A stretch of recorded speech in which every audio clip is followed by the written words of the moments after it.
ముఖ్యంగా గర్భిణీ స్త్రీలు చంద్రగ్రహణ సమయం 4 గంటలు అంటే 9:56 నుంచి మనం ముందుకు వెళ్ళగలిగితే 4 గంటలు, అప్పుడు 5 గంటల నుంచి వాళ్ళు ఇంటి నుంచి బయటకు రాకుండా ఉండాలి.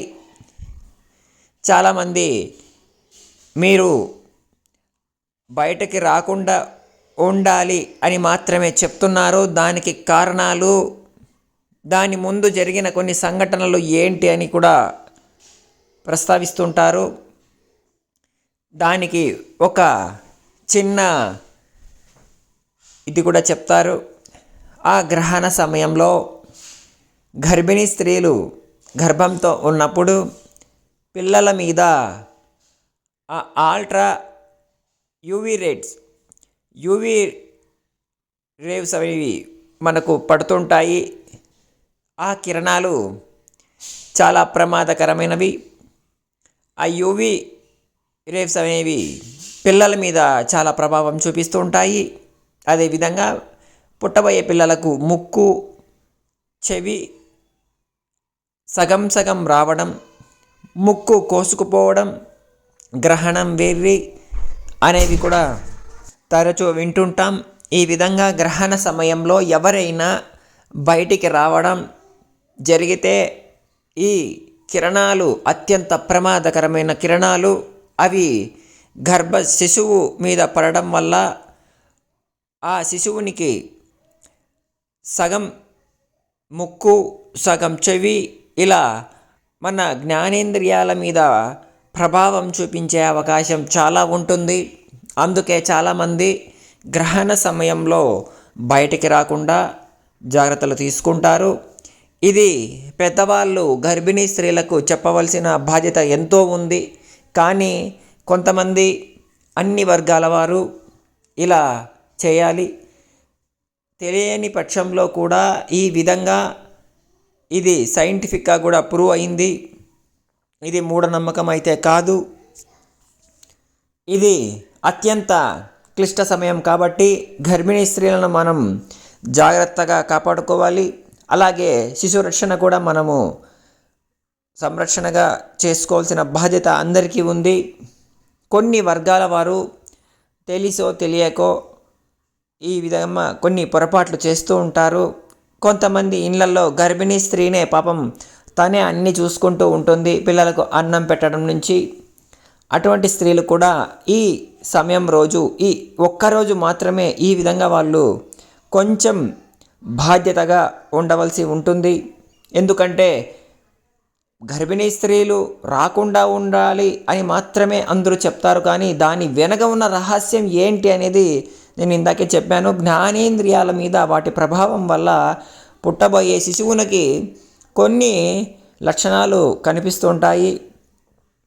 ఇది మూఢనమ్మకమని, చాదస్తమని, మొండితనమని కొంతమంది హిందూయేతరుల మిత్రులు కూడా వాదిస్తూ ఉంటారు. కానీ వాళ్ళదేముంది, వాళ్ళు అలా ఒక విమర్శ మాత్రమే చేస్తారు. కానీ అనుభవించేవాడికి తెలుస్తుంది. కాబట్టి ఈ రోజుల్లో అందరికీ కూడా ఒక అవేర్నెస్ ఉంది. సో మీరు ఎవరు కూడా బయటికి రాకుండా శిశువును రక్షించుకోవాల్సిన బాధ్యత మీ అందరిది. అలాగే ఇంటి కుటుంబ పెద్దలది కూడా. కావున మనం ఈరోజు అంటే సెప్టెంబర్ 7వ రోజు ఈ విధమైన బాధ్యత రహితంగా ఉండాలి.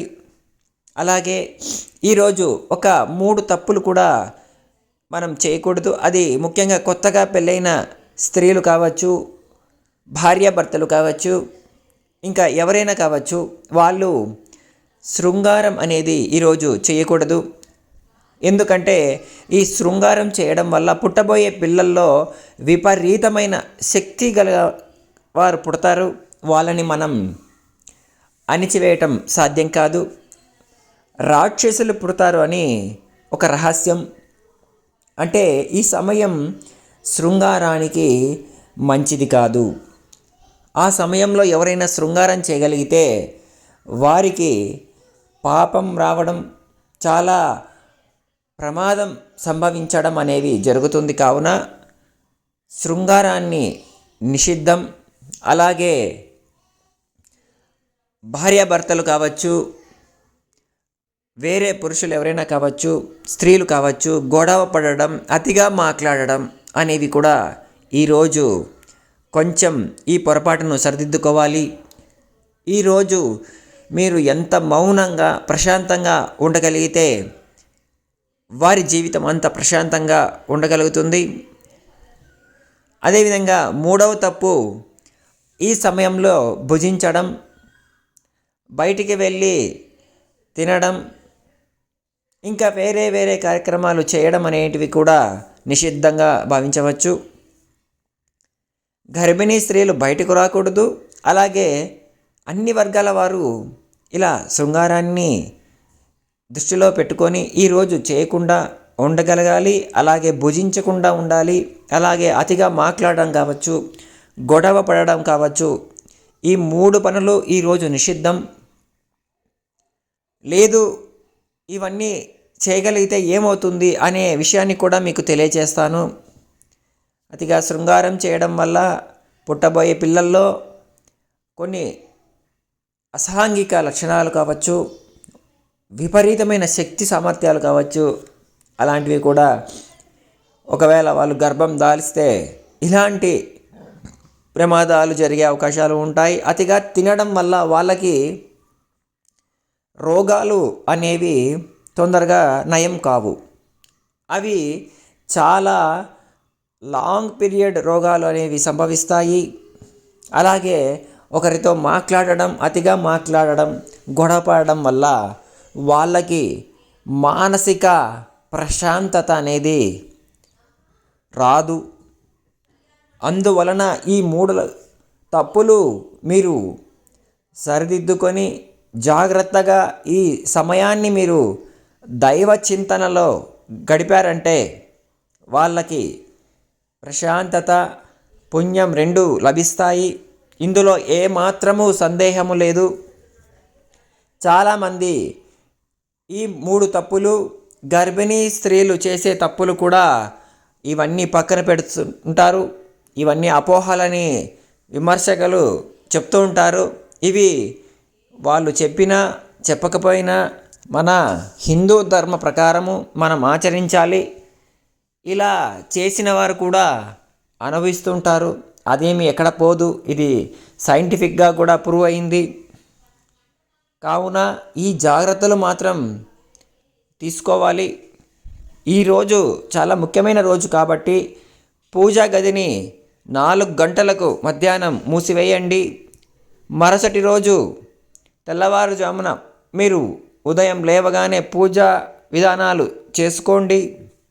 అంతా మంచిగా ఉంటుంది. అపోహలను నమ్మవద్దు. ఇది శాస్త్రం ఏం చెప్తుందో అది నేను మీకు చెప్తున్నాను. పాటించండి.